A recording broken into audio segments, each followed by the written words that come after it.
हाय नमस्कार। हम सिंगर प्रवीण पंडित और आज फिर लाइव आइल बनी और आज ऐसे आइल बनी लाइव कि पता चलता कि काराकाट में पवन सिंह के खिलाफ अक्षरा सिंह आवत तड़ी।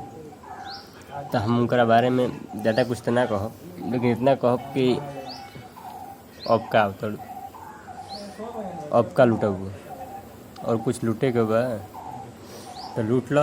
अब तो मैं लूट ले लूँ। एक बार हम गाना गले रहनी अक्षर सिंह के भइल बट नमो पवन सिंह तोहरे करन एकदम सही के गले रहनी, एकदम एक नंबर के। तो हमारे चैनल उड़वा दे कैसे नहीं गाना पहले।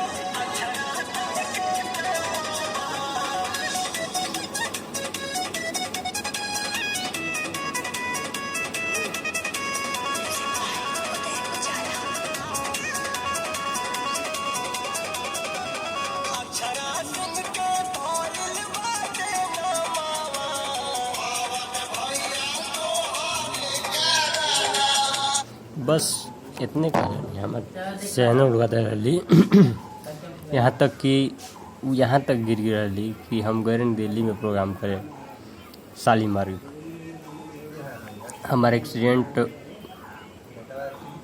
वही कर रहे हैं, ऐसे कि जब चैनल उड़वा रही तो एक्सीडेंट भी हुए करे। जैसे कि हम एक्सीडेंट पहले मतलब कि 3 महीना पुरानी कोमा में हमारा पूरा लाइफ ख़राब करे में उन्हीं के हाथ में अक्षर सिंह के। हमार सिंगिंग कैरियर जो बात तो खराब करे में अक्षर सिंह के हाथ बा। आज से 1 साल पहले हमहू गाना गावत रहनी है, फिर कोशिश में लागल बनी, लेकिन करी कौन चीज़। हमार 10 गाना रहे चैनल पे सब उड़वा दे, चैनल उड़वा दे, गाना छोड़ चैनल उड़वा दे।